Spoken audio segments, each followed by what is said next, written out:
The 23rd Winter Olympic Games commenced on February 9, 2018 in Pyeongchang, Korea, a small county with a population just under 50,000.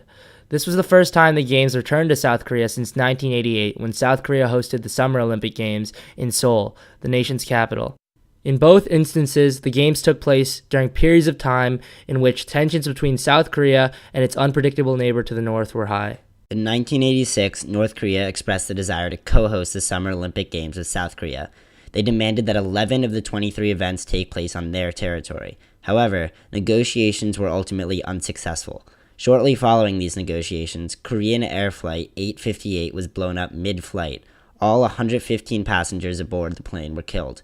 North Korean spy Kim Hyun-hui later confessed to her role in the bombing and implicated future North Korean leader Kim Jong-il in the plot. While this deliberate attempt to destabilize the southern government prior to the Summer Olympics was despicable, President Roh Tae-woo handled the matter graciously. While the South Korean government identified the bombing as an act of terrorism, rather than take punitive action, in July 1988, President Roh publicly introduced his policy of Nordpolitik, or Northern Policy, intended to improve North-South diplomatic relations. In his speech, he offered proposals for improving the North's relations with Southern allies such as the U.S. and Japan, while the South committed to restoring relations with Northern allies such as China and Russia.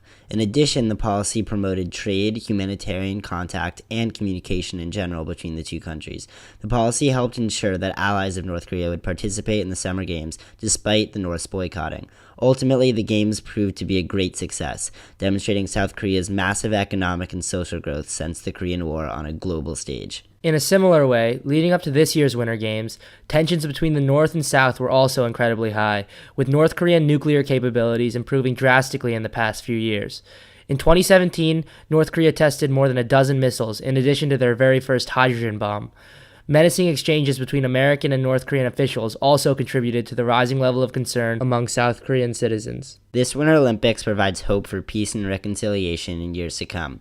Many had long hoped that North Korea would participate because they feared if North Korea did not, then they would try to disrupt the Games. At the end of December, North Korea decided to reopen a long-suspended hotline used for communicating with South Korea, which led to North Korea sending a delegation to the 2018 Winter Olympics in Pyeongchang. North Korea's presence at the Games calmed many fears about the potential for a North Korean missile attack, as the Games were located a mere 50 miles from the North's border. Leading up to the Games, North Korea's participation was extremely controversial. North Korea has historically used sporting achievements and sporting events to make gestures towards reconciliation and peace. However, many, such as Senator Lindsey Graham, fear that the North could not be trusted and that it would use the Olympics for its own manipulative purposes. Because of the uncertainty regarding these Olympic Games, ticket sales and attendance for the Games were lagging. While the Olympic Committee claims to have met its goal of approximately 1 million tickets sold, the actual Games told a very different story. Less than 6 months before the Games, President Trump threatened fire and fury, which discouraged many people from buying tickets. As a result, there were visibly massive amounts of empty blue seats at almost every event. However, despite the fears, North Korea did not interfere with the Games. In fact, they participated.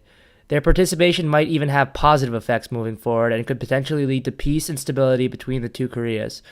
For the first time since the 2003 Asian Winter Games in Japan, North and South Korea marched together in the opening ceremony under the unification flag, a flag that is a symbol of a unified Korea. Another significant sign that this Olympics could be a major turning point is the fact that Kim Jong-un's sister attended the Games.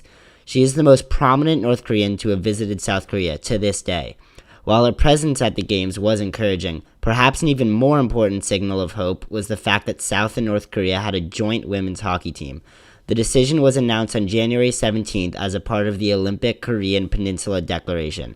This is not only the first combined Olympic team between North and South Korea, but it is also the first ever combined team in the Olympics history. The fact that they are competing in at least one sport as one country provides hope for peace and reconciliation in years to come. Both in the summer of 1988 and in this past month, the Olympic Games have served to bring North and South Korea together, helping to momentarily repair their relationship.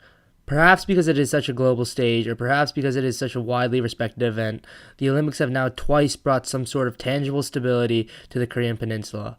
However, the 1988 Games were not able to create long-term peace between the two nations. Both North and South Korean leaders expressed hope that these Games would create a lasting stability, unlike in 1988. While it remains to be seen whether this will occur, the immediate effects of the 2018 games look positive.